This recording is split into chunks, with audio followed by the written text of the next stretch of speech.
Ini akan dijelaskan kawan kami tentang etika komunikasi. Nah, di sini untuk etika komunikasi ada beberapa pertanyaan yang akan kami ajukan kepada Bapak. Jika pertanyaan ini tidak keberatan, mohon dijawab. Jika keberatan, Bapak lewat juga masalah.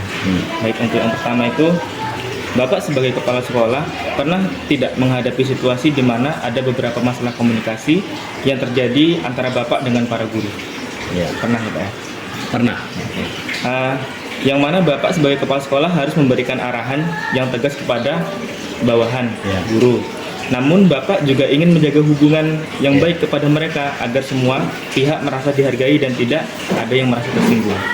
Nah, pertanyaannya, bagaimana Bapak sebagai kepala sekolah menjaga komunikasi yang terbuka dengan para guru agar mereka merasa nyaman memberikan masukan atau keluhan mereka tanpa takut menyampaikannya kepada Bapak? Oke.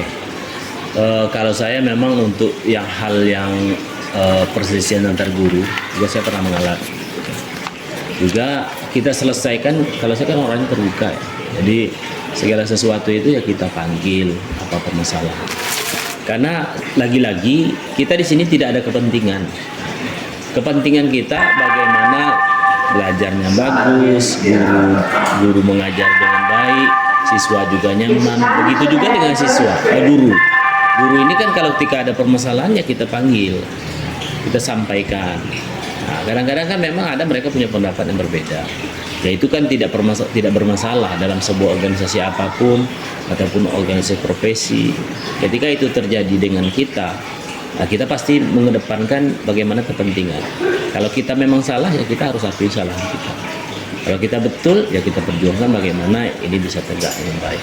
Karena etikanya sebagai seorang guru ya profesional itu yang dituntut. Nah, selanjutnya, apa yang Bapak lakukan jika Bapak harus memberikan kritik kepada guru, namun Bapak juga ingin menghindari kesan yang terlalu keras atau merendahkan mereka para guru? Iya. Biasanya dengan kata-kata sindiran. Itu yang paling tepat.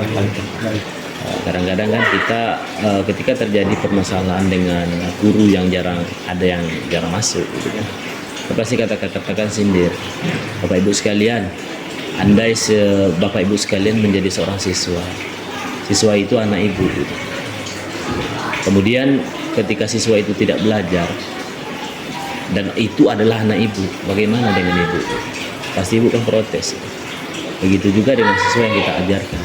Ketika ibu terlambat datang, ketika program pembelajaran tidak jalan, ketika tugas tidak dilaksanakan, dan ibu cuek saja, dan anak ibu dibuat seperti itu gimana? Bapak Ibu. Jadi itu kata-kata sindiran yang sifatnya memang harus mereka itu melekat. Gitu. Karena sama tahu lah di sekolah swasta itu permasalahannya di budget kan, keuangan. Jadi kita keras susah, lembut pun susah. Gitu. Ini permasalahan di sekolah swasta yang sering timbul itu seperti itu. Nah, selanjutnya, ketika ada ketidaksepakatan antara Bapak sebagai kepala sekolah dengan para guru, bagaimana Bapak memastikan diskusi tetap berlangsung dengan saling menghargai dan tidak emosional? Semua permasalahan itu kan kalau tidak ada yang mengalah kan ujung-ujungnya ini juga kan pecah jadi. Jadi untuk mengatasi itu kita kan harus tahu batasan. Karena yang namanya guru itu pasti terdidik lah. Menyatakan pendapat kalau tidak sesuai dengan pendapat ya mungkin ya bisa dialihkan ke yang lain gitu kan, yang sifatnya ini mungkin di satu sisi kita tidak sepakat, mungkin di sisi yang lain kita bisa sepakat. Jadi untuk menghindari itu ya lebih kepada kadang-kadang ya namanya guru sudah belajar juga mengalah, juga saya juga ini sudah tidak bisa dilanjutkan, sudah kita tunda saja. Pak, ini agak melenceng sedikit. Di sekolah swasta ini masih menggunakan kurikulum Merdeka kan?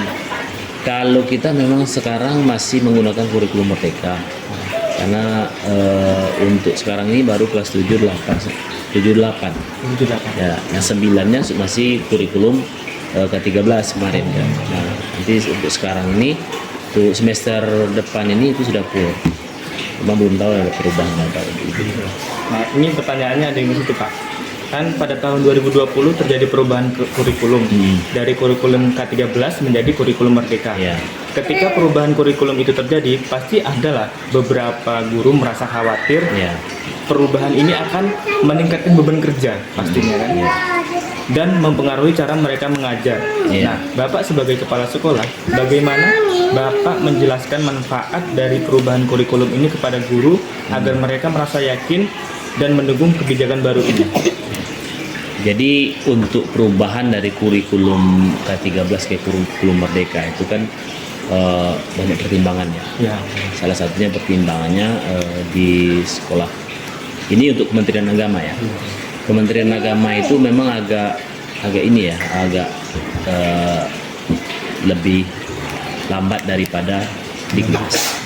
Nah di Dignas itu kan rata-rata mereka kan udah, kalau di Kemenak kan udah ada sekolah yang prioritas gitu kan. Jadi itu yang didahulukan. Kalau di Dignas kan rata-rata serempak mereka kan. Nah di sini memang ada tantangan kita gitu kan. Ketika perubahan ini dari kurikulum Merdeka, kurikulum K13 ke kurikulum Merdeka itu memang dari majelis guru banyak oh Pak ini gimana. Cuman kan itu karena tuntutan ya, kita ada tuntutan dari Kemenak, Kementerian Agama gitu kan, juga kurikulumnya sudah masuk ke era itu gitu.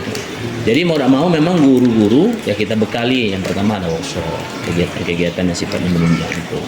Nah, ujung-ujungnya mereka, oh ini berarti boleh paham. Sampai sekarang pun biasanya masih banyak kekurangan gitu kan. Tapi itu memang itulah tantangannya. nah, jika ada guru yang menentang perubahan kurikulum karena merasa bahwa metode yang sudah mereka diterapkan selama bertahun-tahun cukup efektif, bagaimana Bapak merespon kekhawatiran mereka? Ya yang jelas kita sampaikan lah bahwasanya kita kan di pendidikan ini tidak bisa kita yang menentukan. Ya. Itu intinya situ kan. Kalau kita yang menentukan mungkin nggak jadi masalah itu kan. Yang jelas kan kalau kurikulum Merdeka itu kan berkaitan dengan kemampuan guru itu, atau pengennya guru atau pengennya siswa seperti apa. Cuman kan kita lagi-lagi kita ada garis besarnya dari pemerintahan itu, dan mereka ya tetap ada. Apakah kita sudah layak untuk ini Pak? Sudah layak untuk ini. Yang jelasnya kita tetap sesuai koridor yang dari pemerintah. Jika ada guru yang merasa kurang kompeten dalam menerapkan kurikulum baru dan membutuhkan pelatihan tambahan, bagaimana Anda akan mendukung mereka? Apakah ada bentuk komunikasi atau pendekatan khusus yang akan Bapak lakukan untuk menumbuhkan rasa percaya diri mereka? Jadi kita kan ada namanya, ini kan sekolah-sekolah Muhammadiyah ya. Di Muhammadiyah itu kan perhatian terhadap pendidikan luar biasa. Jadi memang dari Muhammadiyah juga memberikan motivasi untuk kita sebagai kepala untuk bisa memberikan pendidikan garis-garis pendidikan itu melalui diklat, workshop, dan itu diarahkan oleh Perserikatan atau Muhammadiyah gitu. Nah inilah yang menjadi salah satu contoh ketika guru yang banyak yang tidak memahami. Nah, kita juga dari Muhammadiyah juga sudah diberikan bekal, kemudian dari Kementerian Agama juga sudah diberikan bekal seperti itu. Tetap kita arahkan bagaimana ini bisa berjalan dengan baik.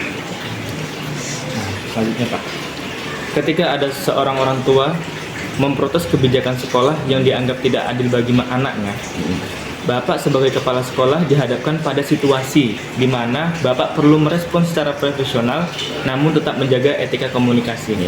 Nah, bagaimana sebaiknya Bapak sebagai kepala sekolah mengelola komunikasi dengan orang tua yang keberatan ini?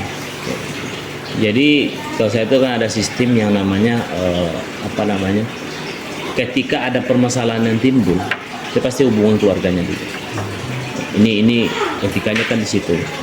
Kadang-kadang kan anak-anak kan contoh nih ya, ketika di kelas mereka nyaman-nyaman belajar diganggu sama temennya atau berkelahi, bully gitu kan. Ya, ketika itu terjadi kan anak-anak biasanya ada yang nangis, bahkan ada yang luka juga. Itu kan ada yang ini seperti ini gitu kan. Itu kan orang tuanya pasti protes gitu. Datang orang tuanya seperti ini, datang ke kita. Ini gimana sekolah seperti ini gitu kan. Yang pertama kita hadapi, Bapak Ibu sekalian, ya kita tetap di koridor sebagai kepala lah. Semua tanggung jawab itu ya kita dilimpahkan ke kita dan kita harus siap itu. Yang jelas kita kasih pemahaman, Kalau enggak juga pemahaman ya kita bisa kalau itu permasalahannya sudah rumit mungkin ya kita nggak masalah di jalur hukum pun kita nggak akan itu jadi masalah juga. Karena memang sebagai kepala sekolah atau pengurus sekolah itu memang harus resiko yang harus kita ambil. Dan memang kita harus mengedepankan bagaimana itu kesepahaman atau rapat kita sampaikan dengan orang tua. Bahkan kita juga ada kemarin kita datang ke rumah keluarga nih. Karena kan tidak semua anak kita ini latar belakangnya sesuai dengan ini kita ya. Pasti ada yang degil, ada yang baik gitu ya. Tapi ketika ada permasalahan itu ya kita koordinasi sama orang tua yang baik. Mungkin itu aja Pak. Oke, terima kasih.